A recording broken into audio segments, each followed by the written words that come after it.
Hey, c'est le 2e anniversaire du convoi, puis on va en parler aujourd'hui. On a avec nous un invité spécial. Quand même, Bernard Massy, c'est pas de la petite pointe. Non. Tu es docteur en microbiologie et immunologie à la retraite, expert en virologie, biotechnologie et thérapie génique. Tu étais également président de la circonscription de Richmond pour le Parti conservateur du Québec. Duhem invite une partie de ses membres à partir du PCQ. Il a lui-même mentionné qu'il voulait pas aller trop loin dans la dénonciation de la crise sanitaire pour pas complètement se faire éjecter. Comme Maxime Bernier, par exemple. Exactement. Le coup de grâce qui a fait que j'ai quitté le parti, c'est que je considère que le travail qui a été fait avec la Commission d'enquête nationale citoyenne est un travail qui est de qualité. On a traversé le Canada. Il y a des milliers de bénévoles qui sont impliqués dans cette organisation-là. Puis bon, évidemment, c'est sûr que j'aime le rapport qu'on a fait, mais je pense que c'est un rapport qui est de qualité. Puis il ne veut pas en parler, c'est ça? Il ne veut surtout pas en parler. Ouais. Il n'a même pas voulu que cette proposition-là d'examiner le rapport soit votée par les membres. Il ne les a pas montré aux membres à l'Assemblée. On a oublié de vous mentionner qu'on avait Rachel puis on avait Mélanie avec nous autres. Des membres célèbres quand même. Pas juste ça, elle donne des tapes ses doigts dans le chat. Ah oui. Elle est rendue dominatrix, là. Mais je dirais moi, je ne suis pas rendu athée, j'ai été agnostique. Ouais, ben c'est l'antichambre de l'athéisme. Moi, j'ai fait ma pause athée. Athée complètement? Ouais. Bon, ça ne m'étonne pas de toi, là. T'es tellement comme scientifique dans ton mental, ça m'étonne pas. Comment t'as dit ça?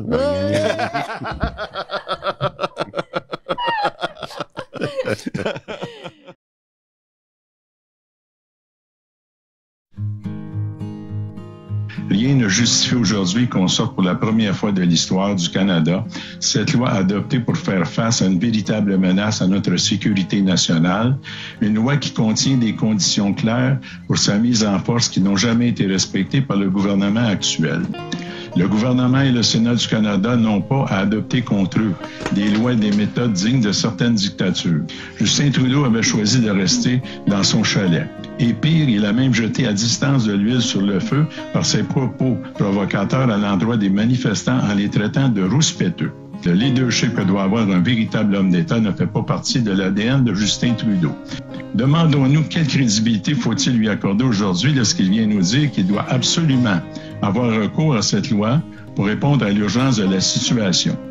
Et permettez-moi de vous dire que le nombre de personnes partageant mon avis sur le sujet est en forte croissance. Le Canada mérite mieux qu'un premier ministre qui veut gérer le pays confortablement assis dans son chalet. Regardless of the fact that we are attacking your fundamental rights or limiting your fundamental rights, and the Charter says that's wrong, we're still going to go ahead and do it.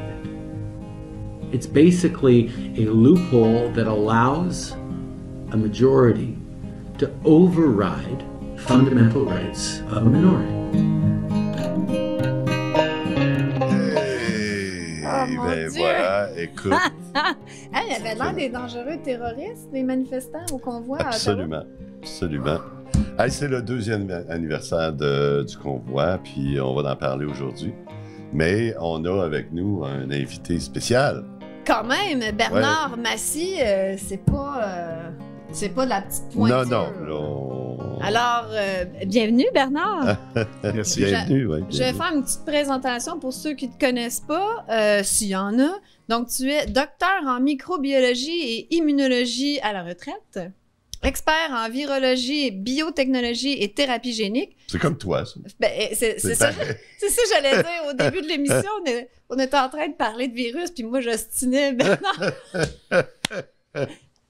C'est quand même drôle, tu sais, d'ostiner un immunologue, puis virologue, etc. Tu as quand même un CV long comme le bras. Tout ce que j'ai vu sur toi, là, ça aurait pris l'émission au complet pour tout énumérer ça. Donc, j'ai fait un petit résumé. Tu as participé le 7 et 8 octobre dernier à la conférence de Didier Raoult à Saint-Hyacinthe sur la santé, où tu nous as parlé de tes réticences par rapport à la vaccination COVID, qui est une thérapie génique. Donc, c'est pas une thérapie du complot, une théorie du... Thérapie du complot. C'est beau, hein? C'est beau, ça. On va l'adapter, celle-là, une thérapie. C'est pas une théorie du complot que c'est pas un vaccin, en fait, c'est une thérapie génique. C'est tout à fait une technologie basée sur la thérapie génique qui est utilisée dans un mode vaccinal, mais ça reste que c'est une technologie de thérapie génique. Puis tu t'es prononcé assez tôt là-dessus durant la Oui, pandémie, je me suis prononcé d'ailleurs. aussitôt que ça s'est présenté, quoi. J'ai fait mes recherches. Tu Comme je savais... suis chercheur, je peux faire mes recherches. Ouais, toi, t'es crédible. Ah non, tu dois pas. Tu dois être juste un complotiste pour les médias, j'imagine. Bon, je me suis quand même assez rapidement aperçu que le déploiement d'un vaccin dans une situation comme ça, c'était sans précédent, puis ça n'avait pas de sens. Surtout avec cette technologie. En situation de crise, en situation d'urgence, d'épidémie, je pense qu'on ne vaccine pas d'habitude, non? Habituellement, tu ne vaccines pas, sauf que historiquement, c'est la méthode que beaucoup de santé publique essaient d'utiliser. Là. On a vu le déploiement des vaccins en 2009 avec la H1N1. Il y a eu des vaccins en 1976 contre la grippe. On dirait que les gens en santé publique aiment ça, eux autres. C'est parce qu'on a bien à donner cœur. l'impression de faire quelque chose, OK? C'est vraiment parce qu'on a bien notre santé à cœur. C'est pas une question d'argent ou quoi que ce soit, là. Ah, ben ça, on peut spéculer sur les bénéfices financiers versus les biens de santé publique. Ça, c'est autre chose. Tu es impliqué également dans Réinfo COVID. Oui. Tu as été commissaire pour la Commission d'enquête nationale citoyenne sur les mesures abusives du gouvernement canadien durant la pandémie. Là où Stéphane et moi, on a témoigné d'ailleurs. Ouais, c'est toi qui qu'on s'est nous a... rencontrés la C'est première toi, fois. exact. C'est toi qui nous a posé questions après nos témoignages. Voilà. C'est ça. Voilà. Oui, exact. Puis que j'étais dans un état second, donc je m'en Ouais, c'est ça, moi, non, moi, je m'en souviens Je suis tellement mémorable qu'il ça. Je suis sûre que tu as des super bonnes questions, Bernard. Et tu étais également président de la circonscription de Richmond pour le Parti conservateur du Québec. Ouais. Tu étais. Oui, c'est ça, parce que tu On as va en parler de ça démissionné. aujourd'hui. Ouais, Je pense que c'est un petit peu aussi la thématique de l'émission, c'est que tu as démissionné du PCQ avec Marie-Hélène Bélair et Philippe Mélanie, qui étaient aussi présidents de la commission d'enquête et président de la circonscription de Bertrand. Donc, les trois, vous avez démissionné. Et on va en parler, Stéphane. Ça, c'est une des raisons pourquoi on t'a invité. J'avais vu... Moi, c'était pas pour parler de virus. Si tu veux. On va en parler aussi, mais j'avais vu que tu as fait une entrevue avec Daniel Brisson. Avec Daniel Brisson. Puis là, j'ai dit, hey, j'ai envoyé un message à Daniel, j'ai dit, envoie-moi donc son côté. Je veux l'avoir, vu qu'on parle de ça. Là, avec plaisir. Avec lui. Avec plaisir.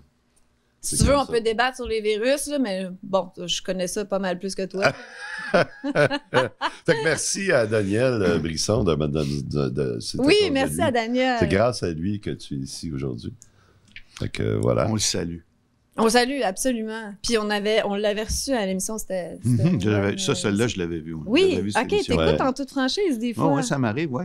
Ah, ouais. OK. Ben, c'est la meilleure émission. Mais je suis d'accord C'est la avec toi. meilleure. Je suis d'accord avec toi que les commentaires qu'ils font sur toi, des fois, sont pas gentils. Okay.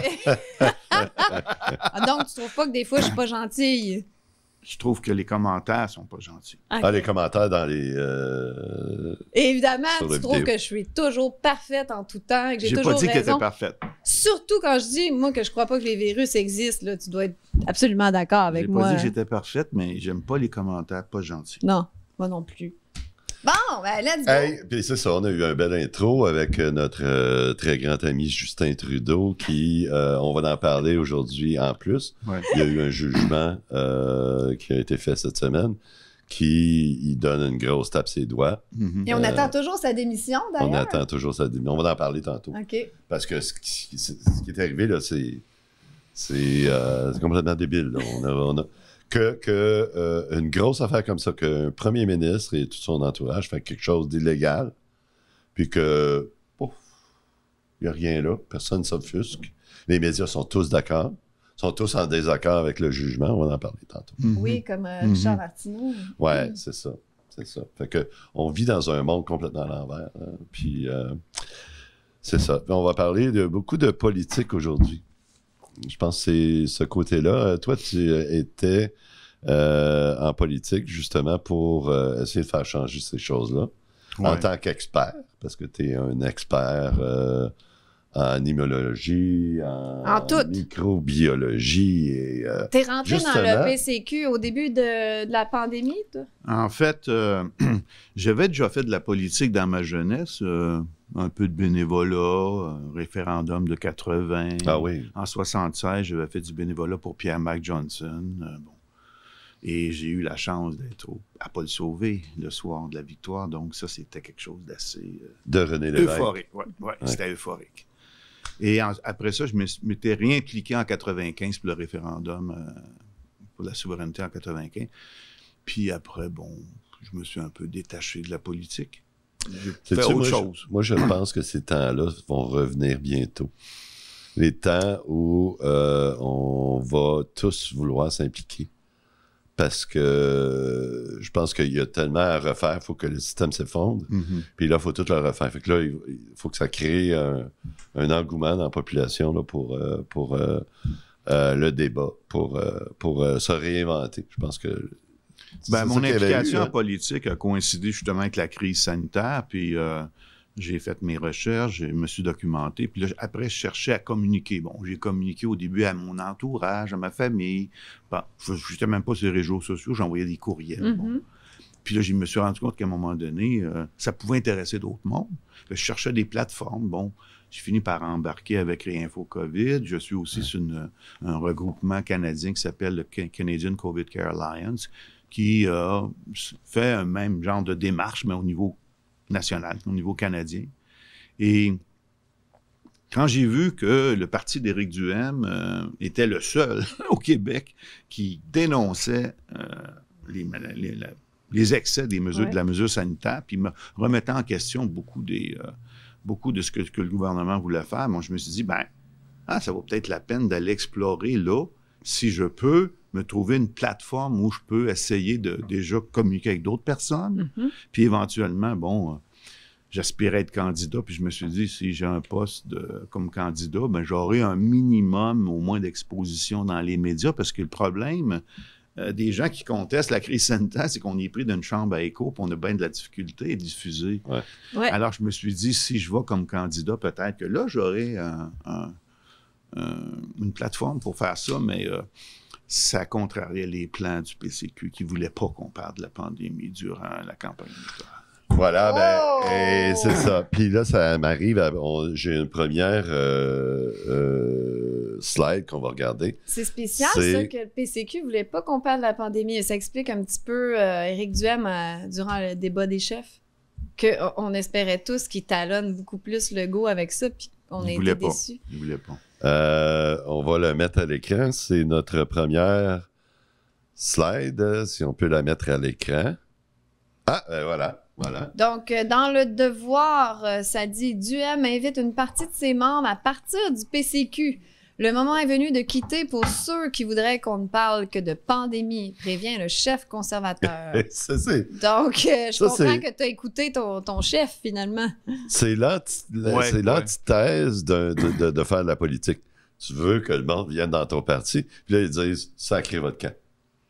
Oui, en fait, moi, j'avais identifié assez tôt, là, au mois de janvier 2022, que la prise de position contre la mesure sanitaire était tiède, disons, on va dire ça comme ça. Tiède, c'est le mot. Mais c'est comme ça que fait toute sa base électorale. Mais il y avait quand même beaucoup de gens qui étaient convaincus que c'était la seule option, puis effectivement, c'était la seule option. Puis j'ai rencontré énormément de gens quand j'ai fait la campagne pour Anne Casabonne dans Marie-Victorin. Les gens venaient de partout au Québec. À un moment donné, il y avait un autobus de bénévoles qui sont venus pour ratisser le terrain puis aller dans chaque maison. Fait que j'ai rencontré, je sais pas moi, des centaines de gens, pas juste de cette région-là, mais un peu partout au Québec. Puis entre nous, en tout cas, c'est clair que les gens qui étaient là, eux autres, ils voulaient qu'on en parle, puis ils voulaient qu'on dénonce ça, mais au niveau d'Éric, c'était pas quelque chose qui était assumé, on va dire ça. Même dans le débat, dans les élections, il n'y en a pas parlé, ou il y a eu, dans tout le débat, il y a peut-être eu 2 minutes. Mais est-ce que tu sais pourquoi? Ah non, je ne sais pas. Est-ce que tu as des hypothèses? Moi, j'observe les choses. Je pourrais pas dire... En fait, Pour continuer d'être accepté dans les médias traditionnels, peut-être? Ah oui, effectivement. Ça peut être une hypothèse. En fait, il a lui-même mentionné qu'il ne voulait pas aller trop loin dans la dénonciation de la crise sanitaire pour pas complètement se faire éjecter. Comme Maxime Bernier, par exemple. Exactement. Ouais. Et c'est une stratégie qu'il pensait qu'il était importante pour lui d'être dans les médias mainstream pour être capable d'avoir une plateforme. Là. Puis finalement, ça a-tu fonctionné, sa stratégie, tu crois? Ben, je pense pas que... Si on regarde les résultats des élections générales, je vois pas que la stratégie a très bien fonctionné. Bon, c'est vrai qu'il y a eu un grand nombre de votes, mais... Puis c'est difficile de savoir si effectivement le nombre aurait été plus élevé. Il y a des sondages avant l'élection qui disaient quand même qu'il y avait un support qui était plus élevé, puis ça s'est un petit peu... Oui, c'est surtout diminué. Avec sa performance au débat. Ouais. Ça a chuté à ce moment-là. À cause de la déception des gens. Fait que là, on peut essayer de spéculer. Puis d'ailleurs, Éric a fait des post-mortem. Il est allé dans différents comtés pour rencontrer les gens. Il est venu dans la région de Sherbrooke, là, Magog, Oxford, on s'est rencontrés à un endroit pour essayer d'en discuter entre nous. Mais je ne peux pas dire que la façon dont Éric puis son entourage, parce que j'imagine qu'il n'est pas tout seul là-dedans pour arriver à ça, fait l'analyse de la défaite de la dernière campagne, ou des résultats de la dernière campagne, correspond à celle qu'en tout cas les gens faisaient dans la région de Sherbrooke, puis dans ce coin-là. Ceux qui étaient là pour essayer de poser des questions, puis faire valoir un point de vue différent. Donc, ça concordait pas comme analyse. Puis ça concordait surtout pas avec mon analyse non plus, mais bon. On a compris sa stratégie de ne pas se mettre à dos les médias mainstream, mais en tout cas, je comprenais l'idée, mais en bout de ligne, c'était comme de se mettre à dos toute sa base électorale. C'est le risque qu'il prenait, sans doute. Est-ce qu'il se disait que sa base était assez ferme pour qu'il pouvait risquer ça? Ça, c'est de la tactique politique. Moi, je ne connais pas tellement ce genre de manœuvre dans les partis politiques. J'ai jamais été vraiment à l'intérieur d'un parti comme je l'ai été là. Puis c'est aussi la raison pour laquelle j'ai décidé de rester dans le parti, même si j'étais très, très déçu de la façon dont ça avait été géré au niveau de l'élection générale, pour me rendre au moins au Congrès, pour aller donc à l'intérieur, si on veut, là, du processus de décision qui est de l'Assemblée, des délégués au Congrès avec des propositions et tout, pour voir vraiment ce qui se passe. Puis bon, entre-temps, j'ai essayé de faire valoir, remonter mes positions. Et ça a été une déception pour moi. C'est ça le coup de grâce qui a fait que j'ai quitté le parti, c'est que je considère que le travail qui a été fait avec la Commission d'enquête nationale citoyenne est un travail qui est de qualité. On a traversé le Canada. Il y a des milliers de bénévoles qui sont impliqués dans cette organisation-là. Puis bon, évidemment, c'est sûr que j'aime le rapport qu'on a fait, mais je pense que c'est un rapport qui est de qualité. Puis il ne veut pas en parler, c'est ça? Il ne veut surtout pas en parler. Ouais. Il n'a même pas voulu que cette proposition-là d'examiner le rapport soit votée par les membres. Il ne les a pas montré aux membres à l'Assemblée. Non. Alors moi, je me dis, OK, si les membres décident à l'Assemblée qu'ils ne veulent pas l'avoir, une fois qu'on l'a proposé, ils disent non, on ne parle plus de ça, mais c'est les membres qui ont décidé. Ouais. Mais il y a un petit groupe qui a décidé qu'on ne va même pas lui demander de voter là-dessus. C'est pas la même chose. Comme ils ont décidé qu'on était pour ne pas voter sur la position que le PCQ était pour prendre concernant ce que l'OMS veut faire pour les futures pandémies. On n'en parle pas. On n'en parle pas. Il y avait une proposition qui était là, elle a été éjectée. Ouais. Fait que ça t'a amené à démissionner, mais tu ne l'avais pas fait tranquillement, vous l'avez fait à 3. On l'a fait à 3 pour faire un petit peu de bruit. Non, pour faire un petit peu de bruit, on va se le dire. Là. On espérait avoir un petit effet, mais bon. Ils n'ont pas dû en parler dans les médias, j'imagine, hein? Ils en ont parlé dans Le Devoir. Il y a une journaliste du Devoir qui a fait un petit reportage là-dessus. OK. Je lis la lettre. Oui, on va regarder la lettre. Donc, lettre publique de démission du Parti conservateur du Québec. Nous, Marilène Bélair, VP régionale de la Montérégie et de l'Estrie, Bernard Massy, président de la circonscription de Richmond, je ne sais pas comment on dit, et Philippe Mélanie, président de la circonscription de Bertrand, démissionnons collectivement du Parti conservateur du Québec. Nous avons de nombreuses raisons à la fois communes et personnelles, dont voici les principales. Bon, puis là, on va étudier Chaque point. chaque point. Ben là, je vais t'interrompre pour Interromps-moi. poser des questions. Ouais. Parfait. Donc, le premier point, on vend publiquement la façade d'un parti par et pour ses membres, alors que nous sommes dans un tout autre mode. Là, je t'arrête tout de suite. Déjà là, est-ce que tu crois que c'est un parti qui est par et pour ses membres? Ben, moi, c'est pas ce que j'ai observé. C'est drôle parce que C'est tout. quand moi j'étais avec la CAQ, puis aussitôt que j'ai dit quelque chose qu'ils n'aimaient pas, ils m'ont sacré dehors. Ils t'ont Mais éjecté. on croit que c'est normal pour la CAQ, mais on ne penserait pas pour le PCQ. Ouais, c'est ça. Fait que quand j'ai lu ça, j'ai vu ça, j'ai dit, ah, OK, il y a allumé que c'était la même chose que toutes les autres partis. C'est pas mal ça. Mais ce au qui est moins, ils arrivé. vous ont pas mis dehors.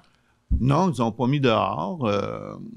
C'est vrai. Ben, il vrai. t'a invité à partir, on l'a vu dans le Ouais, premier. oui, effectivement. Ben, disons qu'ils m'ont pas m'ont pas fait de place pour que je m'exprime. En tout cas, on va dire Mais ça ce comme que ça. toi, tu voulais, et que, bon, votre groupe, vous vouliez, j'imagine la plupart des membres aussi, c'était pas juste talonner la pandémie, mais qu'il y ait une réparation, parce qu'on peut pas passer à autre chose. Il y a eu des dommages épouvantables, puis quand on n'en parle plus, c'est fini. Oui, ça, c'est un bon point, mais disons que d'abord et avant tout, moi, ce qui me dérangeait le plus, c'est la structure de gouvernance du parti. La démocratie, ça veut dire quoi? Ça veut dire qu'il y a quelques personnes qui décident pour tout le monde, puis tu es d'accord que c'est ceux-là, ou bien les gens qui font partie du mouvement, du parti politique, on voit au chapitre. Ils peuvent exprimer leur opinion, puis avoir des forums pour en débattre. Ouais. Il n'y en a pas de forum de débat, là. Non, il n'y a Fait que plus finalement, de débat vous comme il y en étiez a. des plantes vertes, vous aussi. Ouais. Ça ressemble un petit peu à ça. Je pense que les partis politiques au Québec, ils sont très forts disons, jardin botanique, je dirais. Mais c'est quand même étonnant de... C'est décevant. Oui, c'est décevant. Je m'attendais pas à ça. On J'espérais autre mettait de chose. l'espoir en Éric Duhem, quand même. Ben, d'un autre côté, tous les partis politiques fonctionnent comme ça. Mhm. Puis Éric est dans la politique depuis tout jeune. Là. Il était président du PQ à Vimont à 16 ans. Ouais. Il n'a même pas le droit de vote. Fait que ça fait longtemps qu'il baigne là-dedans. Il a fait un bac, je pense, en Sciences Po. Il étudie quoi? Il étudie les partis politiques, comment ils fonctionnent. Il a été conseiller de Mario Dumont. Il a été conseiller pour d'autres politiciens. Fait qu'il est dans le rouage, Puis il dans était le dans mode les de médias, Ouais. Oui, mais qui il aurait pu est changer. la tu sais. même gang. Oui, mais ou faire la même chose en se disant le problème, c'est pas le mode de gouvernance, c'est juste qu'ils n'ont pas les bonnes idées. Si j'amène les bonnes idées, ben ça va être correct. C'est un point de vue. Alors, continue. Oui, le chef et ceux qu'il choisit décident des idées à promouvoir sans s'occuper de ce que pensent les militants et les cadres intermédiaires. C'est ce que j'ai vécu aussi à la CAQ. Il n'y a pas de différence. Il n'y a aucune transparence et aucun respect au niveau de l'exécutif du parti envers ses membres. C'est ce que tu voulais dire. Là-dessus. Ça, c'est Marilène Bélan qui est VP, elle, pour toutes les associations. Fait qu'elle fait partie du comité exécutif. Puis elle a été nommée par Éric François. Là. Puis ensuite, elle a été élue au Congrès. Donc, je pense qu'elle est reconnue comme quelqu'un, au moins, qui gère bien ces choses. Bien, par exemple, quand c'était le temps de faire un post-mortem de l'élection, elle a demandé à tous les gens des associations, bien, donnez-moi vos commentaires, puis moi, je vais les remonter au niveau de l'exécutif national. T'es remontes, t'as pas de retour. Alors... Ah, c'est ça. Mais c'est pas un parti politique. C'est pas de la démocratie. On est dans quelque chose d'autre. Puis c'est pas seulement le PCQ, c'est tout le monde. Je pense que tous les partis sont comme ça. C'est comment ça a commencé? Comment c'est arrivé là? On ne sait pas, mais c'est comme ça. C'est comme ça qu'on est. Continuons. Loin d'être célébrée, la diversité d'opinions est brimée, car il n'y a aucun réel espace de débat au sein du PCQ, ni le désir de le créer. L'exécutif s'arroge le pouvoir de décréter ce qu'ils estiment suffisant de savoir et de ce que doivent penser les membres. C'est quelque chose. Et puis après ça, on dit qu'on est en démocratie, mais ça, c'est la base de la démocratie, d'avoir un espace de discussion, avoir diversité d'opinions. Ben, si je peux dire quand même, au moment de l'élection, on était un peu dans l'urgence, on va dire. Il y a beaucoup de membres qui arrivent. 60 000 membres, c'est du monde pour faire des débats. Là. Et là, tu t'en vas en élection. Puis quand tu t'en vas en élection, ben, tu vas avoir des lignes pour les médias. Tu veux avoir quelque chose, un message qui est percutant. Peut-être que là, il n'y a pas le temps de voir des débats avec tout le monde. Mettons. OK. Ben oui. Tu dis, il y a une urgence. Moi, je comprends ça. Puis je me suis dit, bon... Écoute, mon message, ils ne veulent pas l'entendre. Bon, OK, je me retire, puis je vais aider Marilyn, qui a été désignée pour être la candidate dans Richmond. Mais l'élection est passée. Là, tu te prépares pour examiner le résultat de l'élection, puis ensuite, tu t'en vas en congrès avec des nouvelles propositions qu'on va débattre, etc. C'est-tu le temps, là, d'avoir des colloques où on va avoir des espaces de débat? Ouais. Alors, il y a eu en effet plusieurs colloques d'organiser, mais les colloques sont organisés comme des co-magistraux. Tu as quelqu'un qui va au micro, qui donne son topo, puis après on pose des questions, mais à peine, il n'y a pas d'espace pour débattre. Puis il y a eu plusieurs sujets qui auraient prêté à débat, puis dès que ça devenait un petit peu controversé, pouf, on passe à une autre question. C'est quoi qui est controversé? Ben, dans le cas précis dont je me rappelle, il y avait un conférencier qui était venu qui prenait comme position de départ, c'est le professeur Normand Mousseau, qui avait quand même pris position pour dénoncer les mesures sanitaires. Et donc, il dit, moi, vous voyez, j'ai pas peur de dénoncer les mesures sanitaires. Ben oui, tu as raison, puis on est bien content. Mais quand vient le temps, dans son domaine où il travaille, où il reçoit toutes ses subventions, on s'entend là, qui est dans toutes les technologies qu'il faut que tu développes pour arriver au carbone zéro. OK? OK, comme le réchauffement climatique. Lui, carbone zéro. Ah, ouais, mais quand les gens posent des questions là-dessus, ben il répond de manière relativement péremptoire que, écoute, moi, je discute pas de ça, c'est réglé. Là. De quoi tu parles? Ouais. Ah, carrément. Fait que là, il y a plusieurs qui sont venus au micro pour dire, ben voyons. Il y a un consensus scientifique. Non, il dit, moi, j'ai pas le temps de commencer là, à vous expliquer ça. Là. Fait qu'on part de là. Fait que puis, je comprends que les gens qui l'ont organisé se sont dit, ben tu vois, on a invité quelqu'un qui pense pas comme nous autres. Oui, mais c'est pas juste d'inviter quelqu'un qui pense pas comme nous autres. On peut-tu avoir un débat? Ouais. Il n'y a pas de débat. Fait que tous les gens qui sont allés au micro pour faire valoir des points, ben c'était pas le temps de débattre. Il n'y avait pas d'argument, c'était plus, ben voyons. Tu sais, il me semble que c'est clair, là. Ça, j'appelle pas ça du débat, moi. Wow. Ah, ça me dérange. Même chose au niveau de la santé. Là, ce qui a été décidé comme plateforme de santé, c'est ça m'a profondément dérangé. Le docteur Karim Alayoubi, lui, c'était le représentant de santé, puis c'est lui qui avisait. Lui, les vaccins, il n'y avait aucun problème avec ça. Il a même déclaré dans le journal, le problème avec les vaccins, la phase du micro, on ne l'a pas déployé assez vite. C'est pas la même chose que ce que en tout cas, les membres, puis moi. Puis moi, j'ai un point de vue très différent. Ouais. Est-ce qu'on en a débattu seulement? Pas du tout. Puis moi, j'avais envoyé une lettre très élaborée pour expliquer mes raisons. J'avais dit, ben là, regardez, là, examinez ça, puis après ça, on va s'asseoir, on va en parler. Non, on n'en parle pas. Donc même ton expertise, ça compte pas. Ça valait rien. Ça valait rien. Fait que là, c'est un petit peu décevant, on va dire ça comme ça. Ils sont pas obligés d'être d'accord avec moi, mais on peut s'asseoir pour en débattre. Non. Ben, ça a l'air que c'est plus le cas. Continuons. Continuons. Autant l'arrivée de Chantal Dauphinet, élue par les membres présidentes du parti, nous a rassuré, autant la nomination d'Éric Tétrault par Éric Duhem en tant que directeur exécutif, qui revendique son admiration pour Jean Charest et dont l'entreprise sur le parti est de plus en plus forte, nous enlève tout espoir de changement. Mais lui, Éric Tétrault, là... Ça, c'est quelque chose, là. Ça, c'est un ancien gars du Parti libéral.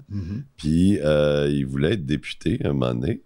Puis, ça a fait un scandale parce que lui avait été accusé dans son travail de harcèlement psychologique. Puis là, Éric Duhem va le chercher, ce gars-là.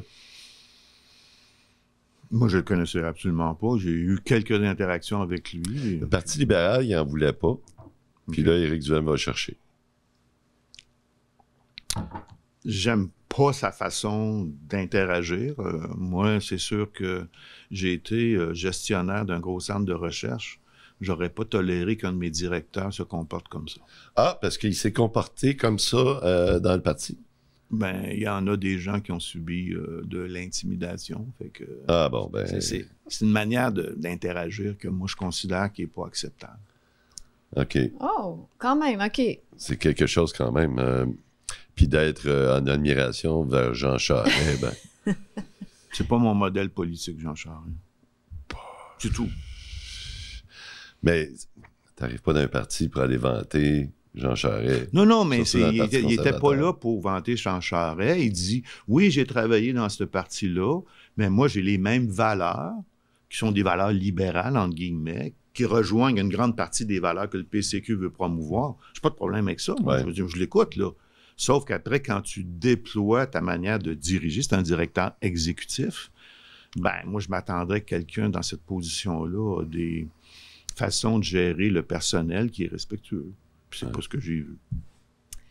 D'accord. Au-delà des belles paroles, le PCQ fait de la politique de la même manière que celle qu'il dénonce dans les autres partis. Oui, ben c'est ça. Alors, on va à la suivante. La suite de la lettre. Nous sommes engagés en politique pour changer les choses et nous pensons, après des années d'investissement dans ce parti, à tous les niveaux, qu'il ne peut changer quoi que ce soit dans sa structure actuelle sans une refonte en profondeur qui n'est pas un horizon prévisible. Bon, est-ce que tu penses qu'on peut changer les choses en politique aujourd'hui? Ça, c'est une grande question. Moi, Ouais. je suis, par tempérament, je suis un radical dans le sens que j'aime aller à la racine des problèmes. Et je vais citer Bossuet qui disait que Dieu se rit des humains qui chérissent les causes dont ils déplorent les conséquences. Ben, si tu veux pas que ça donne pas ces problèmes-là, faut que tu te demandes c'est quoi les... Faut que tu remontes à la cause. Faut que tu remontes à la cause. Puis là, ça serait quoi la cause? Ben, je pense que c'est un gros déficit de démocratie. Puis bon, ça pourrait nous amener loin, là, mais je pense que ça remonte dans le modèle de la Révolution française avec Tocqueville et ce qui est l'Assemblée constituante. À partir du moment où tu dis, ben, je veux pas la royauté, je veux pas les aristocrates pour diriger le peuple, je vais nommer des représentants. Sauf que les représentants, si tu n'as pas vraiment la capacité de leur faire comprendre que ce qu'ils sont en train de voter comme loi, ça ne fait pas ton affaire, ben ils sont là pour X temps, puis tu t'es nommé des nouveaux maîtres, dans le fond, c'est ça que tu as fait. Fait que ça a l'air démocratique, mais la vraie démocratie, pour moi, c'est pas ça. La démocratie, c'est direct. Puis tu peux comprendre, à une certaine époque, c'est difficile à faire parce que les moyens de communication ne sont pas très bons. Mais aujourd'hui, avec tout ce qu'on a comme Mais moyen... ça là, fonctionne comment, la démocratie directe? ben, la démocratie directe, c'est que les citoyens ont un mot à dire sur les lois qui sont votées. Oui, mais ça leur prend quand même un représentant. Le Oh. représentant, sa job, c'est de s'assurer que les lois que les citoyens veulent voter, c'est celles-là qui vont être mises en Ouais, mais là, application. c'est toutes des plantes vertes. Exact. Ah, ben là, mais est-ce que ça serait Je juste... te parle d'un changement radical. Est-ce On que n'est ça pas là, serait on n'est juste pas là. de dire que dans le système qu'on a aujourd'hui, que tout le monde le sait, est corrompu jusqu'à l'os, là, c'est Mhm. pas un mystère pour personne. Mais même dans le cas d'Éric Duhem, qu'on y croyait, mais pour se rendre là, pour monter dans cette hiérarchie-là, il faut que tu sois quand même un peu... Je sais pas c'est quoi le mot, achetable ou un peu Ben, en tout cas, docile on va dire ou que je sais pas t'es- quoi. Tu peux pas être t'es- complètement le mouton noir qui fait sa tête, là.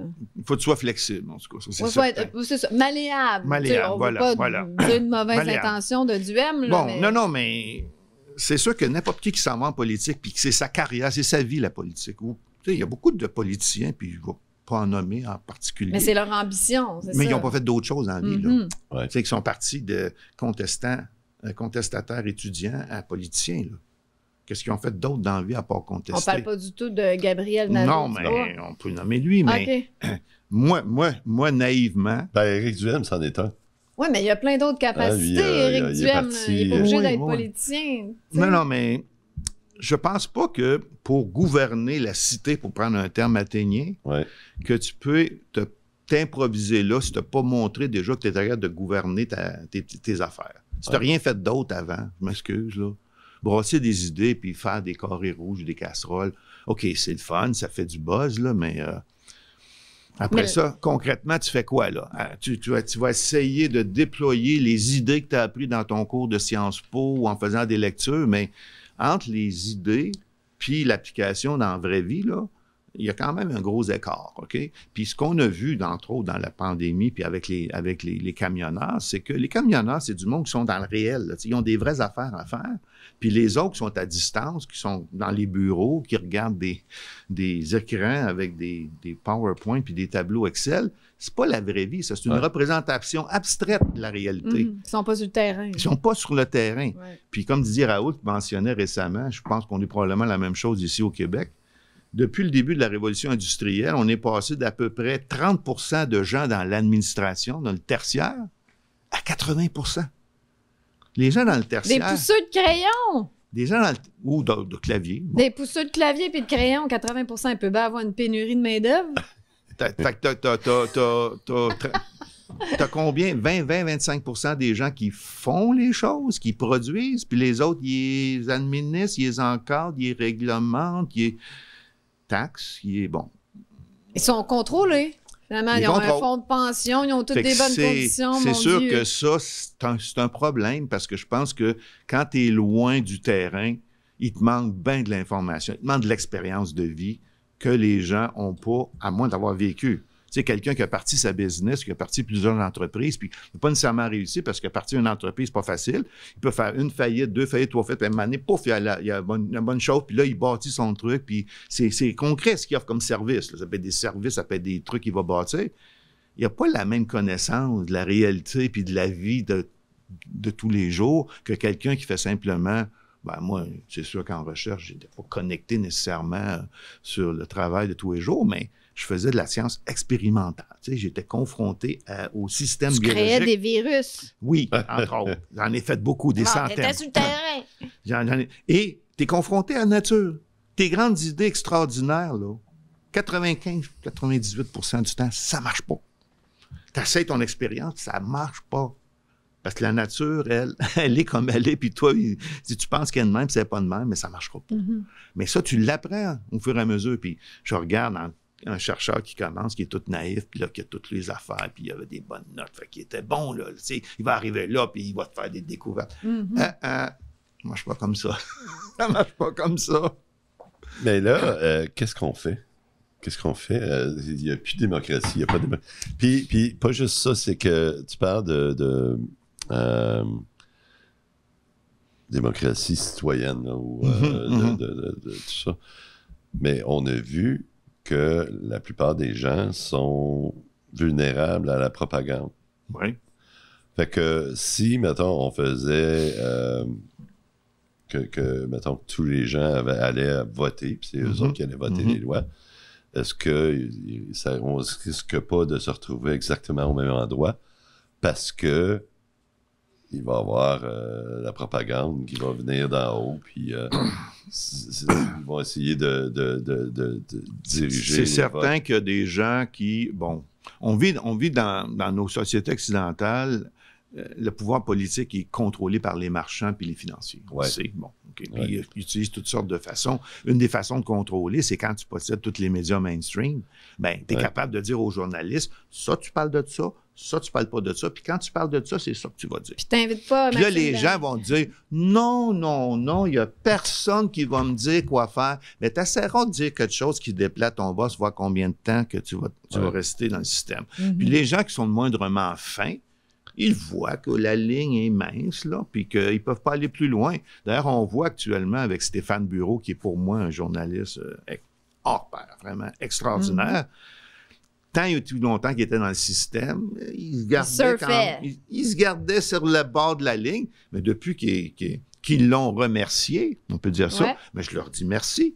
Parce que là, il a complètement libéré sa parole avec son émission en France. C'est il ose dire des choses qu'on ne l'aurait jamais entendu dire. Et il y a des super bonnes codes d'écoute. Absolument, absolument. C'est un peu comme Tucker. Le fait qu'ils l'ont mis dehors, je pense qu'ils ont libéré quelque chose qu'ils vont peut-être regretter. Ils ont libéré un monstre. Mais ça ne règle pas ma question. Qu'est-ce qu'on fait? Puis aussi, bon. Tu parles, on va voter, les citoyens vont voter les lois. Qui les propose, les lois? Ben, c'est ça. Au niveau des lois, bon, déjà, moi, je considère qu'il y en a bien trop. Oui. OK? Puis, moi, je serais d'avis que Tu veux faire une nouvelle loi sur un truc? Ben OK, fais-en une, mais toutes les autres lois qui parlent de ça, scrape-moi ça. Tu sais, on peut-tu simplifier la vie? On est sur-réglementé, on est sur-administré, puis tellement, je pense que même les avocats, des fois, quand ils ont plaidé des affaires, sont même pas capables d'absorber tout le corpus des lois, puis évidemment, ils disent « l'ignorance de la loi n'est pas une excuse ». Fait que là, t'es supposé te taper toutes ces affaires-là qui, des fois, sont plus pertinents, qui ont été votés à un autre moment. On nettoie pas ça, on fait simplement en rajouter. Ça occupe sûrement des juristes puis du monde qui doivent gérer tous ces papiers-là, mais c'est quoi qu'on veut faire avec ces lois-là, finalement? On veut créer des conditions de vie en société où on peut avoir des rapports qui sont à peu près harmonieux, puis dans lesquels tout le monde s'y retrouve, puis t'es pas trop menacé parce que des gens, de temps en temps, pourraient être violents ou malveillants. T'as besoin d'encadrer les interactions, mais la majorité des gens ont des interactions correctes.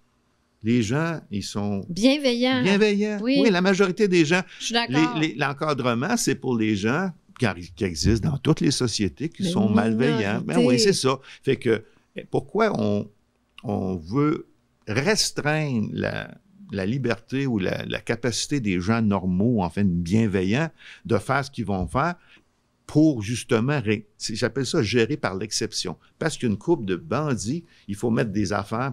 Puis on l'a vu, qu'est-ce qui s'est passé à la suite des tours. Ils ont mis en place des règlements avec le Patriot Act qui considère qu'à chaque fois que tu vas prendre l'avion, tu es un terroriste en puissance. Mais c'est drôle parce que il y a plein de mesures compliquées pour aller prendre l'avion. Ils les enlèvent pas. Mais par contre, dans les métros, tout le monde est en C, puis tout le monde prend le métro freestyle, mais je veux dire, là, il pourrait avoir un terroriste qui fait sauter une bombe. Toutes ces mesures liberticides, ils les enlèvent pas après. Non, exact. Ça a tout le temps été comme ça, d'ailleurs. Oui, bien ça, il y a un gros mélange à faire là-dedans. Mais au-delà de tout ça, puis je te suis parfaitement, mais au-delà, je pense que toi, où tu veux en venir, c'est... Ben écoute, je vais te donner un exemple qui est si quelqu'un est bienveillant, si toi, tu te dis, tiens, moi, là, je veux changer les choses, je veux avoir mon parti, et puis si t'es bien intentionné, tu iras nulle part. Si t'es pas docile. On va voir. Là, on est en réflexion. Personne n'y croit, là, tu sais, c'est ça le problème. Je suis d'accord avec toi qu'il y a beaucoup de gens qui sont complètement désabusés. Exact. Plus de la moitié de la population, même au niveau provincial, ne vote pas. Puis au niveau municipal, on n'en parle pas. C'est comme si on a eu un petit espoir avec Éric Duhaime, puis on dit, bon, ben au diable, ça n'a même pas fonctionné, j'abandonne. Oui, mais en même temps, moi, je trouve que c'est une expérience qui est extrêmement enrichissante. J'ai vraiment appris comment ça fonctionne, pas complètement, j'ai appris certains dérouages, puis je me suis dit, c'est ça que je veux pas. C'est déjà un départ. Quand tu veux faire un autre truc, déjà dire c'est pas ça que je veux, tu pars de là. Après ça, il faut être plus créatif parce que, tu sais, on entend souvent les gens qui dénoncent, puis ça, souvent, ça me mobilise. Là, on chiale, on fait des manifestations, puis on parle tout le temps de ce que les autres qui font qui sont pas corrects. On peut-tu se regarder, nous autres ici, puis se demander qu'est-ce qu'on fait de pas correct? Puis comment est-ce qu'on pourrait faire ça autrement? Puis c'est pas parce que tu fais un autre parti politique éventuellement ou qu'encore tu lances un mouvement quel qu'il soit, puis que tu amènes des gens là qui sont bien intentionnés, qui sont idéalistes, ça va être des humains pareils. Ouais. Puis les humains, là, on n'a pas plus d'humains malveillants ou moins dans une formation ou dans une autre. C'est partout pareil.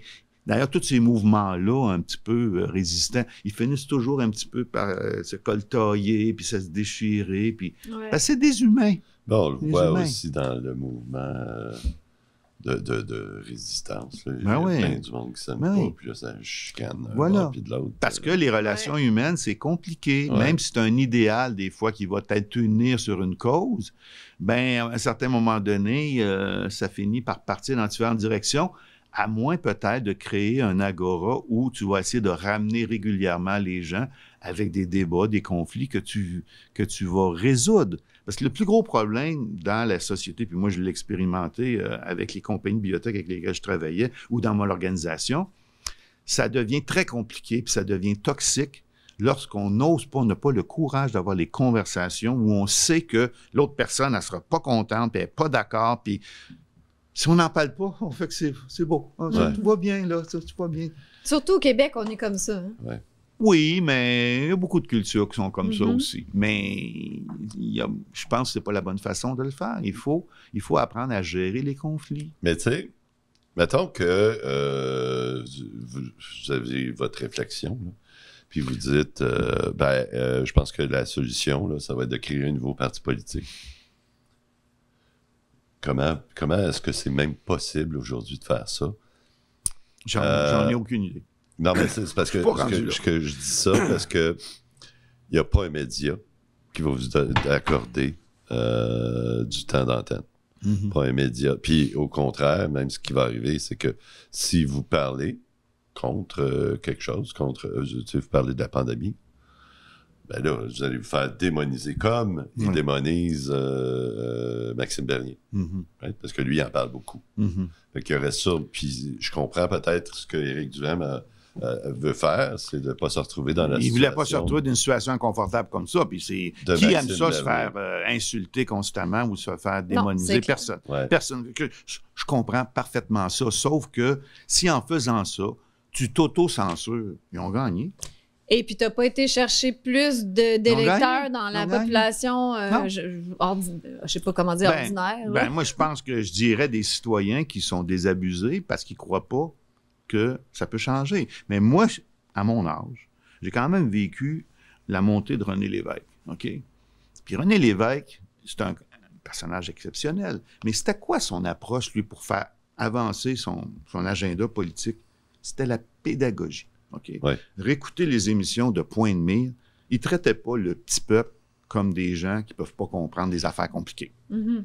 Puis, il parlait normalement aussi. Il parlait normalement, puis il écoutait ce que les gens avaient à dire. Puis si les gens formulent une opinion qui n'est pas l'opinion de l'expert de l'université sur le sujet, so what? Ah, puis il répondait aux questions aussi. Il répondait aux questions. C'est plus la mode dans ce moment. C'est ce qu'on essaye de faire ici. Ouais. Mais dans ce temps-là, lui, il y avait Radio-Canada. Il y avait Radio-Canada. C'est sûr. Nous, C'était une autre époque. C'était moins corrompu à cette époque-là. C'était une autre époque. Nous, on voudrait bien, puis pas juste nous, là, tous Ouais. ceux qui font, qui discutent de ces choses-là, on est absolument barrés partout. Mm-hmm.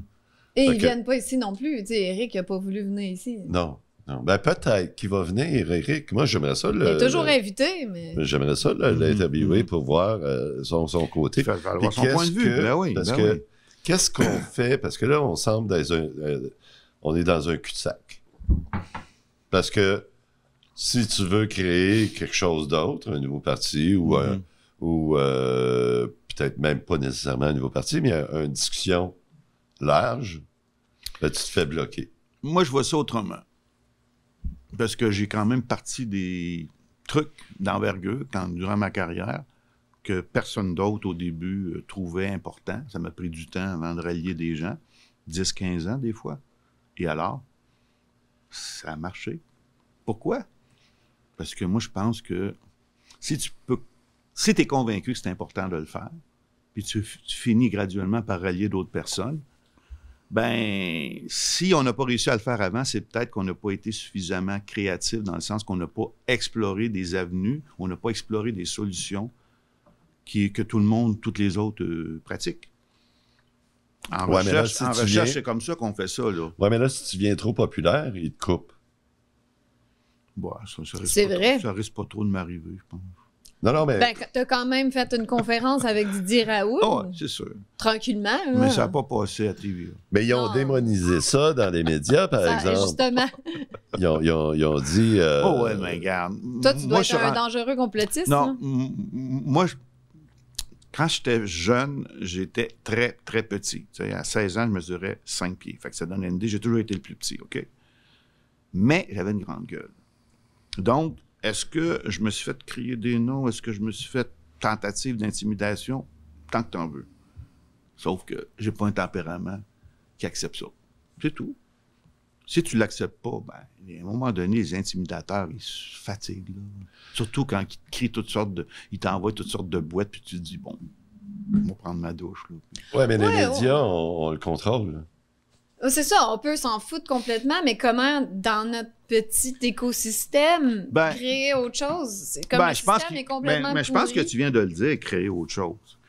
J'écoutais quand Robert Kennedy Jr. a fait sa mise en candidature pour... au début, il voulait être démocrate, Ouais. après ça, il devenait indépendant. Lui, il s'est rendu compte qu'il est extrêmement démonisé par les mainstream médias. Puis, bon, il y a quand même des médias importants aux États-Unis qui lui donnent une plateforme, mais beaucoup de ces plateformes-là, c'est des plateformes de médias ou de journalistes citoyens là, qui ont pris de l'envergure. Fait que des entreprises comme la vôtre, de journalistes citoyens, on les multiplie éventuellement. Ça va peut-être, ils vont prendre de l'envergure. Parce que ce qu'il faut, c'est de faire du journalisme comme tu es censé de le faire, c'est-à-dire où tu essaies de parler de choses qui sont importantes, de le parler avec le plus d'intégrité possible, puis tu essaies de présenter les différents aspects, puis tu réponds pas à aucun patron. Mais il va te donner un cadre. Ça aurait pu déjà prendre beaucoup plus d'envergure, mais là, ils ont été intelligents et ils nous shadowbannent partout, puis ils nous bloquent. Et là, on joue sur leur terrain de jeu, donc ils contrôlent. C'est sûr qu'il faudrait avoir des moyens de diffusion qui sont capables de résister à ça. La plateforme X, en ce moment, vous donne quand même une certaine possibilité à ce niveau-là. Non. Même pas. Non. Il y en a du shadowban sur X. Il y en a aussi. Bon. La même affaire. Si on met une vidéo avec un sujet qui est pas, on va avoir comme 1000 vues, 2000 vues, puis ça, c'est toute notre gang. Jamais on va avoir, ça va partir là, dans l'autre camp. Right? Il y a comme une chambre d'écho. Une chambre d'écho qui est faite. C'est la même chose sur Twitter, ou X, ou sur YouTube. J'ai regardé Stéphane Bureau cette semaine. Il a fait une entrevue avec Charles Gave. Oui, je connais, oui. Quasiment 300 000 vues. Il a fait une entrevue avec Didier Maisto. Oui, je l'ai écouté cette semaine. Je l'ai écouté. Une entrevue extraordinaire. Qui dit exactement ce que nous, on dit. Là. Ce gars-là, c'est copier-coller de ce qu'on dit. Stéphane Bureau, il est rendu pas mal complotiste. 5 000 vues. Ah, OK. Donc, il vient de passer dans le tordeur. Là. Non, pas. Il y a ces autres émissions, lui, il est comme. Ils font comme du pick and choose, là. Hein? Là, ils ont vu cette émission-là avec Didier, puis là, ils ont dit non. Fait que là, ils ont mis Shadowban en full force sur cette émission-là. Ouais. Fait qu'il y a juste 5000 personnes qui l'ont vu. Tandis que les autres. Dont moi aussi. Il faut aller chercher spécifiquement. Mais j'ai pas eu de temps, mais je vais l'écouter, ça, c'est certain. Mais il faut aller spécifiquement sur sa page et tout. Mais tu sais, on est loin du temps où on était suggéré. Oui, mais en même temps, tu vois, écoute, il y a tellement d'informations qui fusent de toutes parts. On a quand même un travail à faire pour sélectionner les sources d'informations qu'on considère pertinentes, là. Ouais. Parce qu'il y en a. Oui, mais ça, cet exemple-là, c'est une émission c'est une de ses meilleures émissions. Oui. C'est très pertinent. C'est Stéphane Bureau. Oui. C'est pas. Puis, 5000 vues. Tu vois qu'il y a quelque chose qui est arrivé en arrière. Là. Il y a une switch. C'est pas normal. C'est pas le seul qui fait ce genre de mais ça arrive souvent dans des trucs, là, des vidéos qu'on voit que c'est pas normal. Maxime Bernier, c'est le pire. Maxime Bernier, c'était incroyable. C'était super bon son entrevue, puis il y a eu moins de vues que plein d'autres. On le voit, Maxime Bernier. Je pense quand même aussi que c'est sûr que les moyens de diffusion avec l'Internet et tous ces moyens-là sont importants, mais il faut penser peut-être à bâtir des communautés locales où les gens se rencontrent. En vrai. Puis qui créent des liens, des communautés. Puis quand tu en as suffisamment qui se développent à grandeur du territoire, à un moment donné, tu peux fédérer des mouvements à partir de cela. Mais encore là, comment tu peux bâtir des communautés locales si tu n'as pas le reach pour aller le dire aux gens? Et tu vas encore parler à juste ton petit microcosme. Oui. On parle juste tout le temps aux mêmes personnes. Non, on ne sent pas de la chambre des Puis là, on dit aux gens, c'est pas parce qu'on vous aime pas, mais on aimerait ça. On vous adore. Ouais. C'est un très bon point, mais moi quand cette question-là ou cette objection-là est soulevée, j'ai deux réponses. La première, c'est de dire, le public que tu reçois qui est plus qui est fidèle un peu à ce que tu racontes, s'il t'écoute encore, c'est parce qu'il apprend d'autres choses. Ouais. Puis, quand ces gens-là apprennent autre chose, puis deviennent un peu plus éduqués, leurs connaissances sont plus développées, quand ils vont parler dans leur milieu, là, ils sont capables d'argumenter puis amener de l'information qui va peut-être éventuellement permettre à quelqu'un de changer sa réflexion. Puis l'autre chose, c'est dans ces réunions-là, ce qu'on dit nous autres maintenant, comme avec Réinfo Québec, ça s'appelle maintenant, c'est qu'ils font des endroits où ils essaient de diffuser localement à partir des groupes qui se sont organisés. Puis il y a des groupes qui étaient organisés, ça ne veut rien avoir avec Réinfo, spontanément sont organisés durant la crise pour se rencontrer, etc. Et ils se disent, bien là, maintenant, OK, vous allez venir à ces réunions-là, mais on vous demande d'amener 1 ou 2 personnes.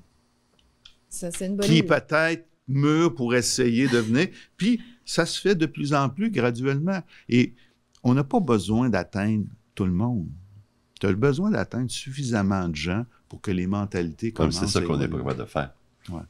C'est ça, ça Ouais. fait 1 an qu'on Ouais. fait ça, plus qu'1 an, ça fait 1 an Ouais. et demi qu'on fait ça.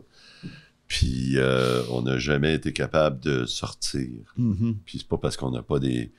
Tu sais, je pense qu'on a des bonnes émissions, des bons invités. puis Quand ça, même, on offre un contenu Ouais. de qualité. Puis comme c'est impossible, à chaque fois qu'on essaye de faire de la promotion, ça marche pas.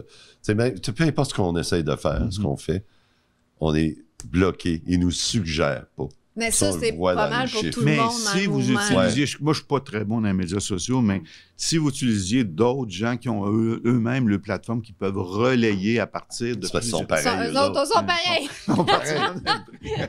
Ouais, Ouais, c'est là, ça. C'est comme c'est. Oui, mais je n'ai pas regardé récemment, mais c'est quoi les codes d'écoute de nos télévisions Je sais nationales? Je pense pas Je que sais ça pas. soit si... Non, t'as raison que ça doit pas être énorme. fait que, Je pense pas qu'on doit avoir droit aux vrais chiffres. Donc, au final, je suis pas sûr de diffuser sur plusieurs plateformes de l'information qui est différente de ce qu'on voit normalement sur les médias, ça va finir par atteindre des gens puis faire évoluer éventuellement la société graduellement. Moi, je pense qu'il faut de la pédagogie, il faut constamment Ouais, mais communiquer. je suis d'accord avec toi. Faut sauf pas que- lâcher, dans le sauf fond. pas que- lâcher, ouais, c'est faut ça. pas lâcher. C'est ça ce que je Faut dis pas lâcher. depuis le début. C'est que peu importe tout ça, nous autres, on continue parce que je pense qu'à un moment donné, ça va débloquer. Puis on ne sait pas combien de temps ça va prendre. Ouais. Il faut être patient dans ces Ouais, choses-là. c'est ça. Il faut regarder ça sur le temps long parce qu'on part de loin. Il y a beaucoup de choses qui sont comme incrustées, là, qui sont difficiles à Mais c'est faire un peu évoluer. normal qu'ils ont fait ça aussi. Tu sais, c'est normal qu'ils nous aient bloqués. Pourquoi ils auraient laissé ça organique? Ben, c'est parce que, ils n'ont pas le droit de faire Non, ça. ils n'ont pas le droit, mais depuis quand ils respectent les Ouais, c'est droits? ça. C'est ce qu'il y avait à faire pour empêcher que le Mais mot se passe. c'est comprenable parce que eux, Mhm. dans les médias, Mhm. puis les entreprises, les gouvernements, ne sont pas habitués d'avoir du public qui ont de droit de parole. Mhm. Right? Avant, Ouais, c'est vrai. ils sont pas habitués, là. Ouais. Eux autres, c'est eux autres qui contrôlaient tout, là. Ouais. Ben, on l'a vu dans les partis on n'a pas le politiques, c'est droit. comme ça que ça marche. On n'a Ouais. pas le droit de réfléchir par nous-mêmes. Ouais. C'est ça. C'est eux autres qui contrôlaient tout. Les télévisions, tu peux pas arriver là puis dire ce que tu veux. Mhm. Les livres, c'est des éditeurs. Les radios, c'est la même chose. C'est tout eux qui contrôlaient. Tout est Puis contrôlé. tout d'un coup, on a eu comme ça un cheveu sur la soupe. N'importe qui peut dire ce qu'il veut. Mais en Ouais. même temps, tu vois, qu'est-ce qui vous a motivé de vous lancer là-dedans? Je pense que c'est justement le désir d'avoir une meilleure société. On voit que ça part Oui, en mais couille. ça a cristallisé au moment de la crise sanitaire qui a révélé ces choses-là qui étaient là avant. Mais oui.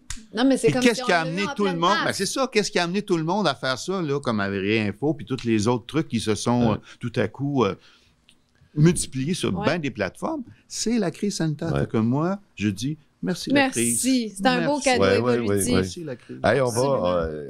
On continue la lecture? Ouais, non, mais on continuera pas la lecture puisqu'on l'a vu, on a passé à travers. Ah bon? On va aller parce qu'on va manquer de temps à un moment donné.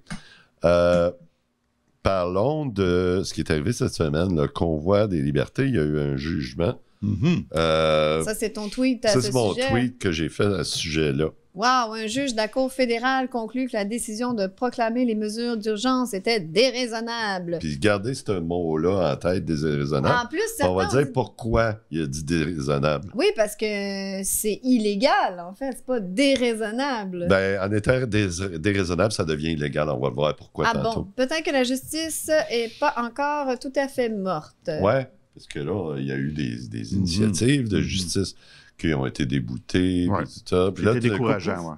il y a quelque chose qui arrive là, qui dit « Wow! Il y a un juge qui dort pas en quelque part. Là. Il a réussi à... » Parce que pour nous, ça, c'est comme l'évidence même, ce Mhm. jugement-là. Hein? Mhm. Pourtant, pas pour les médias, qu'eux autres, ils prennent ça à la légère. Non. Puis, non, mais là, c'est comment qu'on appelle ça? La ville était assiégée. Assiégée, puis ouais, c'est ça.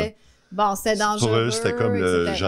le 6 janvier aux États-Unis. Oui, c'est ça, exactement. C'était... Mais ce que j'ai soulevé hier, je tournais, c'était Libérer l'info, et j'ai parlé de ce jugement-là, puis je voulais comme soulever l'idée, le débat, ou peu importe, à savoir si c'est pas pour nous donner une petite carotte, pour nous faire croire... Ah non, parce que c'est gros, ça. Non, mais justement...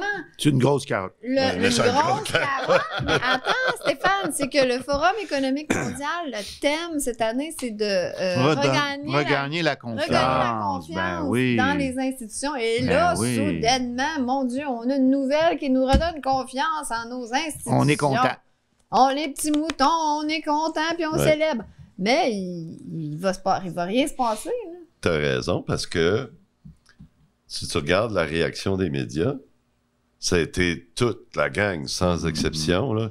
Ils ont tous dit non, le juge n'a pas raison, puis Trudeau, il a eu raison de mettre ces mesures d'urgence là, puis c'était vraiment, ils défendent. Oui, mais Donc, ça, est-ce que c'est ça pas fait surprenant partie? parce qu'à chaque fois qu'un juge se prononçait en faveur des mesures sanitaires, le juge a raison. Ouais. Ouais. Dès que le juge se prononce contre un groupe, en faveur d'un groupe qui dénonce ça, ah ben là, le juge n'a pas raison. Il n'y avait jamais de demi-mesure. Ça ou zone semble grise, quand hein. même assez cohérent. C'est cohérent. Moi, je vois ça comme, puis j'espère que je me trompe, là, c'est juste une intuition, comme ça fait partie un peu de la pièce de théâtre.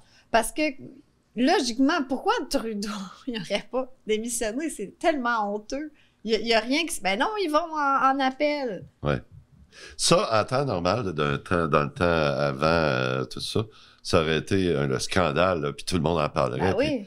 Il y a eu la pression, puis 2-3 jours après, il aurait démissionné. Là.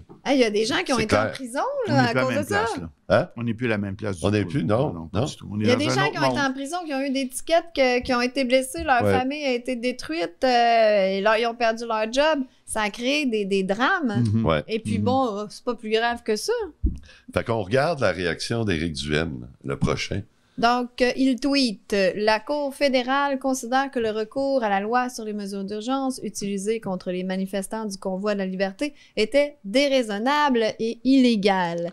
Hier midi, le gouvernement n'a même pas pris le temps de lire correctement le jugement avant d'annoncer qu'il porte la cause en appel. C'est inacceptable. Si l'on souhaite tourner la page sur cette douloureuse période, il faut savoir tirer les conclusions qui s'imposent. Les mesures mises de l'avant par messieurs Trudeau et Legault étaient démesurées et ne respectaient pas nos lois. Ça crée un dangereux précédent. Tous doivent avoir finalement la décence de l'admettre. C'est drôle parce que J'abonde dans ce sens. il est en réaction. Là, il voulait plus parler des mesures sanitaires, tout ça. Mais quand il arrive quelque chose, il est content. Il est en réaction. Il veut pas provoquer ces choses-là qui arrivent. Mais quand ils arrivent, il est en réaction puis il est content. Ben, il faut bien Mais c'est qu'il faut qu'il soit content pour ses électeurs. Non, moi, non? je pense quand même que c'est cohérent avec ce qu'il disait depuis le début. Là. Il est tout à fait cohérent. Le problème que j'ai, c'est qu'il y a un discours, puis après ça, il y a des actes. Là. Ouais, c'est ça. Ben, c'est ce que je dis. Je pense que, sauf erreur, Éric n'a jamais été dans aucune manifestation, par exemple. Non, une avec José. À Québec, ouais. OK, C'était pour Mais- les enfants. C'est pour les enfants. Mais il préférait se tenir loin de Ouais, ça. mais il n'était pas rendu chef du Parti conservateur à ce moment-là. Qu'importe. Ouais, Qu'importe. bon, je comprends, Si mais tu à partir dénonces, du si moment tu dénonces, qu'il tu était... es un personnage public qui a quand même une notoriété. Oui. Mais Le fait de ne pas aller dans les manifestations, ça dit qu'entre ta dénonciation verbale et les gestes que tu poses, il y a un écart. C'est Au vrai, moins, mais c'est c'est comme parce ça que qu'on je vois dirait ça, qu'on moi. est pardonné dans le sens... Moi, je voyais vraiment Ouais. ça comme une stratégie Ouais. électorale pour C'en rester est dans les une. médias. C'en Bon, est mais une. finalement, c'est un fail. C'en est une. Ça a été... C'en était une parce que les médias étaient tellement sur le dos de ceux qui allaient dans les médias, Non, oui, dans les manifestations. il n'était pas qu'il gentil voulait avec. pas. Non, il ne voulait pas s'exposer. Ouais, c'est ça. Mais, Est-ce qu'on peut le blâmer quand on voit comment les gens sont maltraités par les médias? Mais Ouais, fait si que- Éric Duhaime, il veut parler de ça, il veut parler de quoi au juste? Ah, ben ça, on va le voir. ben Ah, on va le On voir, va ok, voir de parfait. quoi il parle. là, On va le voir de quoi il parle. OK. Bon, hey, écoute, le prochain, c'est, tu sais, dans notre petite intro, on a vu tantôt que Trudeau, il disait, on va vous enlever vos droits et libertés, puis il y a un loophole mhm. là-dedans. Ben là, on le regarde, c'est quoi le loophole? Ah, c'est ça qui parlait à Ah l'autre. oui, c'est ça, ouais. Ouais, La c'est loi de ça qu'il constitutionnelle de parlait. 1982, Charte canadienne des droits et libertés. attendu que le Canada est fondé sur des principes qui reconnaissent la suprématie de Dieu et la primauté du droit. C'est pas ça la loophole, mais il y a beaucoup de gens qui sont surpris quand ils voient La suprématie de la Dieu. suprématie de Dieu. Garantie des droits et libertés. Ouais.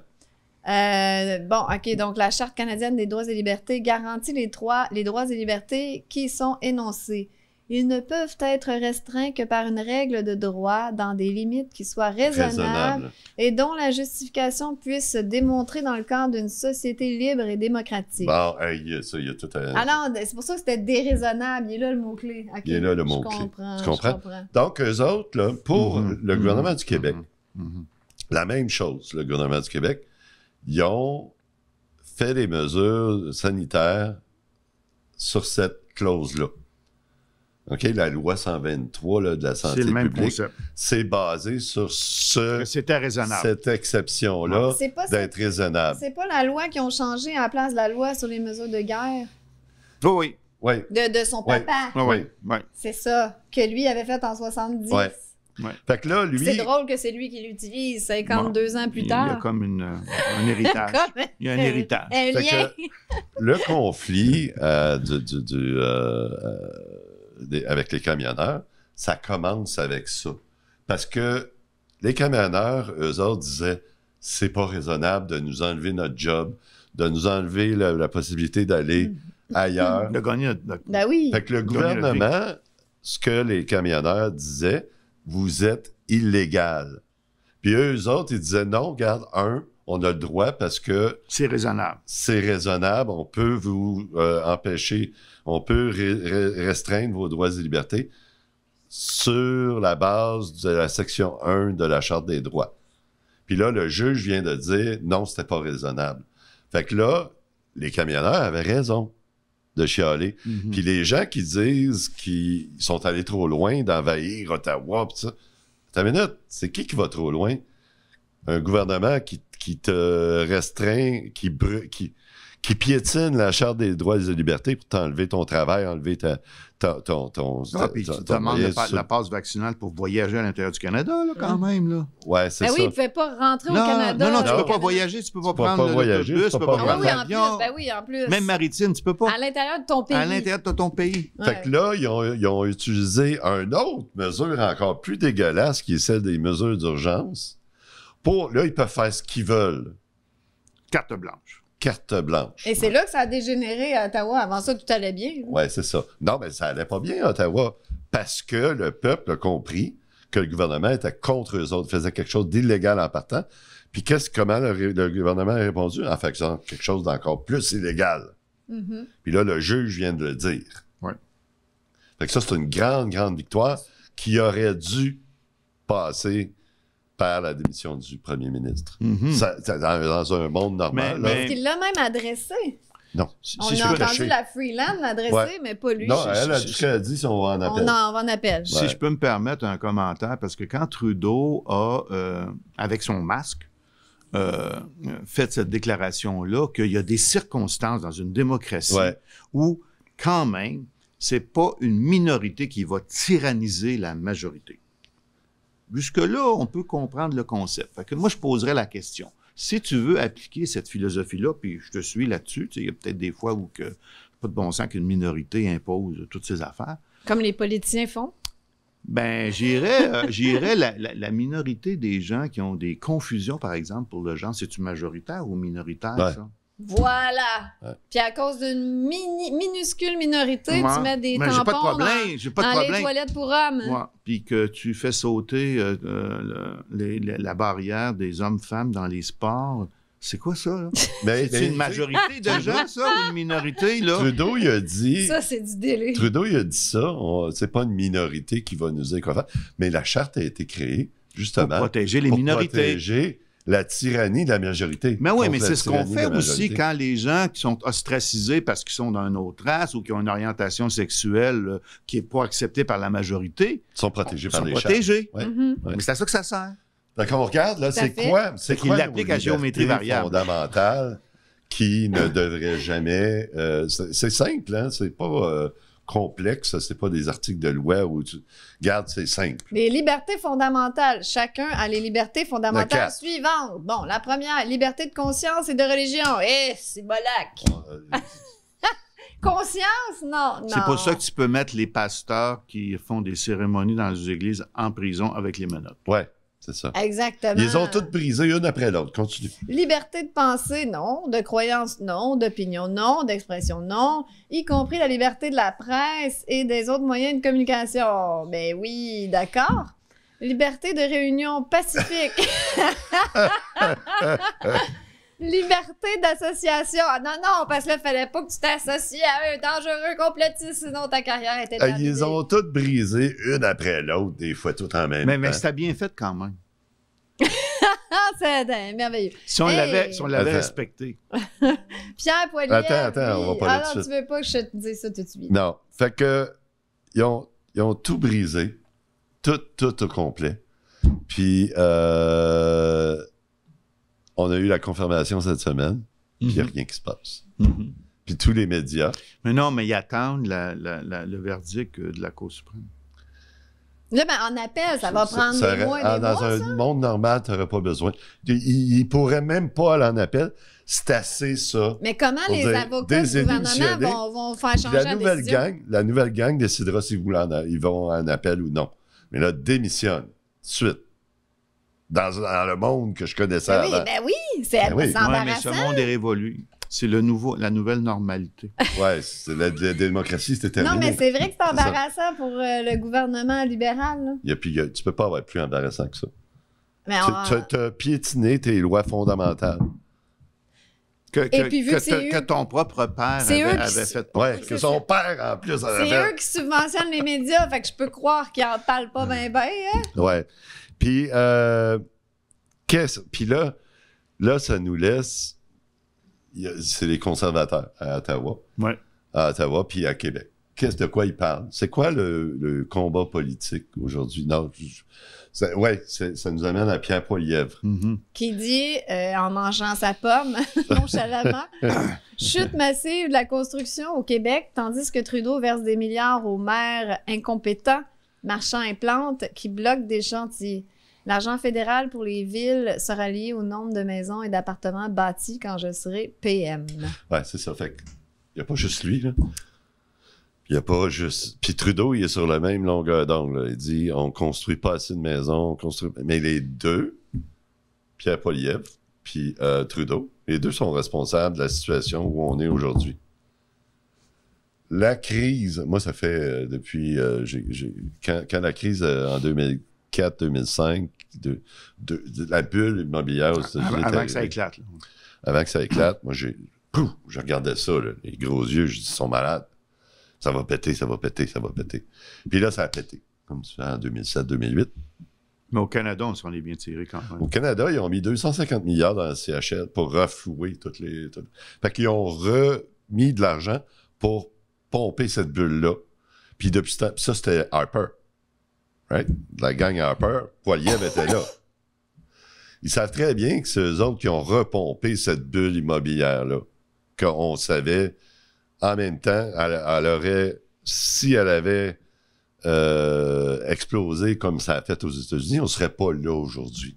Mais c'est eux, la gang à Poilievre, qui l'ont pompé pour... Puis là, jusqu'en 2015, la 2015 c'était une bulle monumentale déjà. Trudeau est arrivé, puis il a refait la même affaire. Donc, ça aurait été mieux que ça s'effondre. En 2008, ça aurait été... Ben oui, parce qu'on ne serait pas là aujourd'hui. La crise immobilière aujourd'hui, c'est une crise où les prix des maisons, les prix des loyers... Non, aucune proportion avec la réalité. Puis ça, c'est à cause de la bulle immobilière. Ouais. Puis là, ce qu'ils disent, eux, Trudeau et Poilievre, et même Duhem, me disent la même affaire. Il faut construire plus.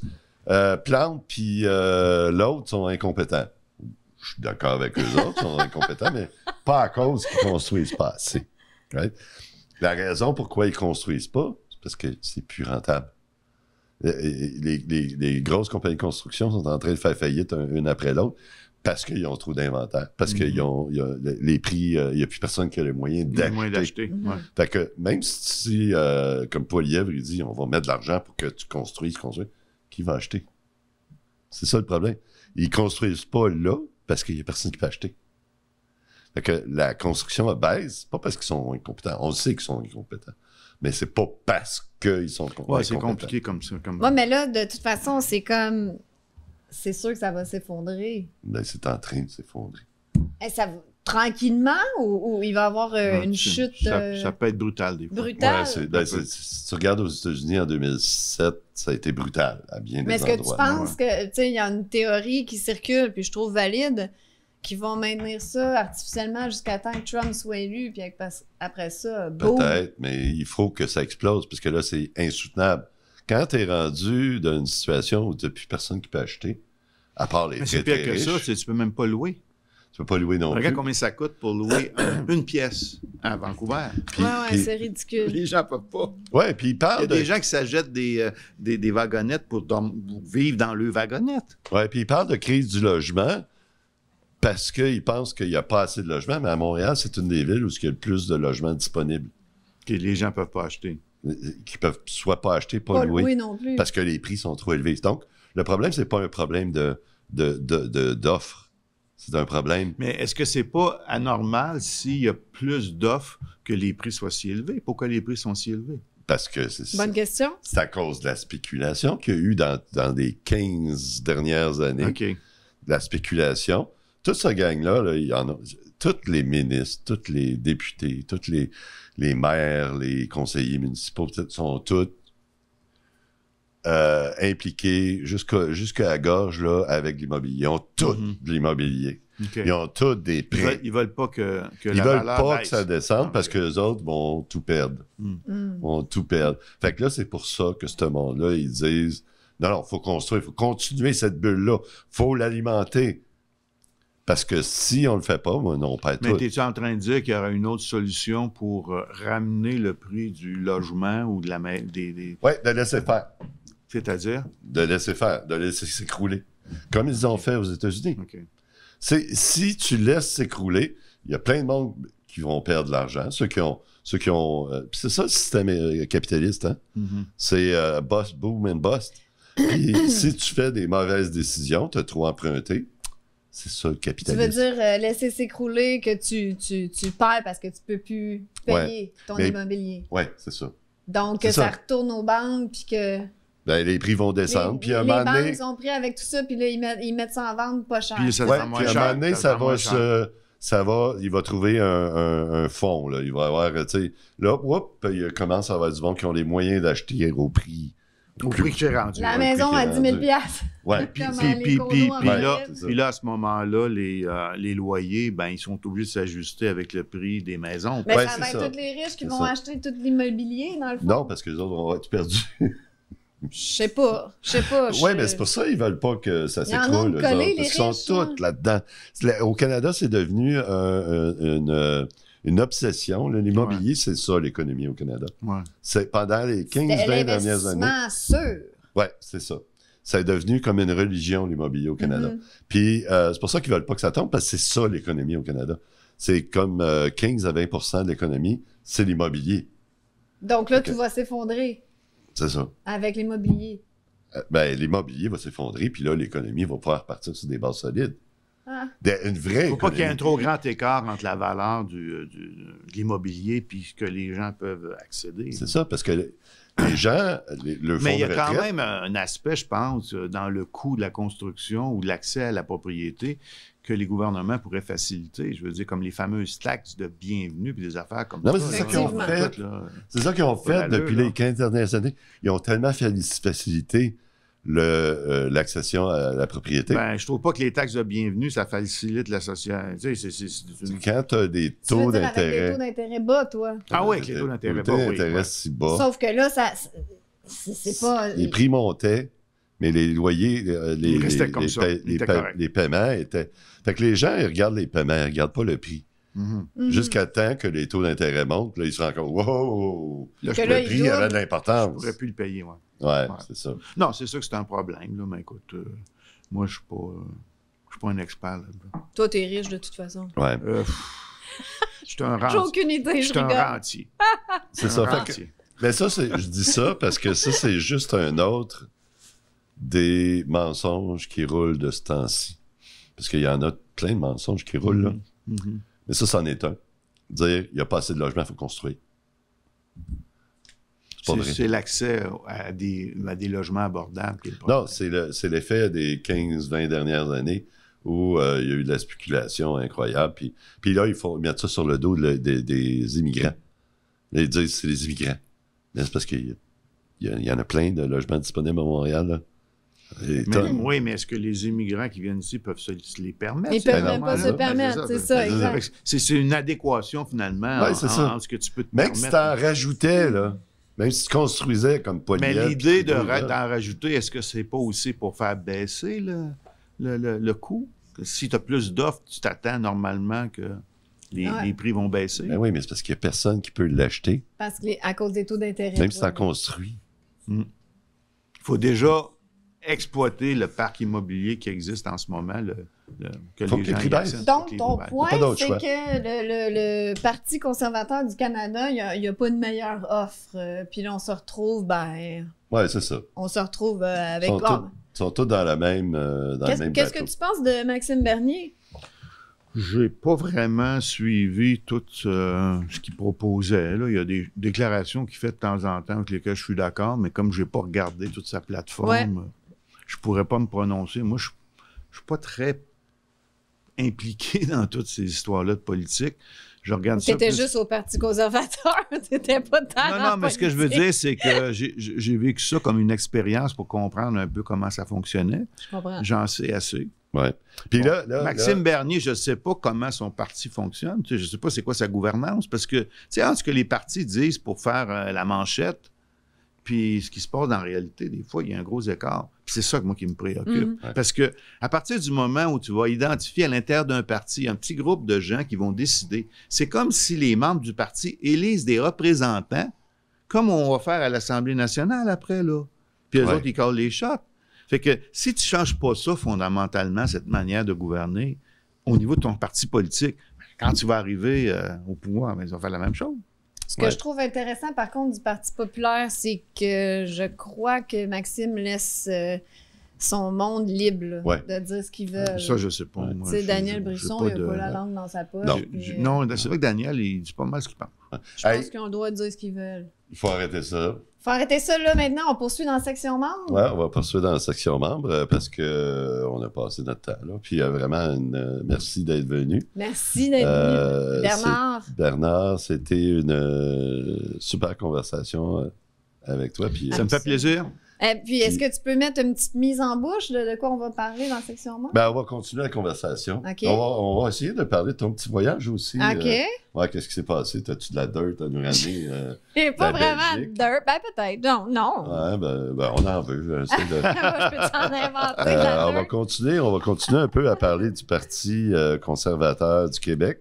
Parce que T'as-tu d'autres dirt à aller creuser? Ouais, on va aller chercher un petit peu, mais pas pour... Parce que quand tu vas dans le fond de l'étang, des fois, ça ressoulève un petit peu. Pas pour diaboliser Éric Duhem. Moi, je le connais. Non, mais c'est super bon gars. La politique est corrompue, donc on le savait, mais on avait comme un mini-espoir. Mais non, mais Éric, c'est vraiment un bon gars. Oui. Il a l'air d'un chic type, mais il est dans la machine. Qu'est-ce que tu veux faire? Je pense qu'il est dans la machine. C'est ça. C'est ça, mais c'est la machine. Puis quand tu es dans la machine, tu n'as plus le choix. Mais là, je suis sûr que lui aussi, il voudrait que la machine change. Mais là... Peut-être, je sais pas. Peut-être c'est un infiltré puis qui essaie de changer quelque chose. On peut lui donner le bénéfice du doute. C'est pour ça qu'on répète, là, Éric, si tu nous regardes, on sait que... On t'invite. Viens jaser avec nous. Tu nous regardes à toutes les semaines. Ben oui, c'est un fan et un membre aussi. D'ailleurs, on vous invite à faire comme Éric Duhem et devenir membre en toute franchise.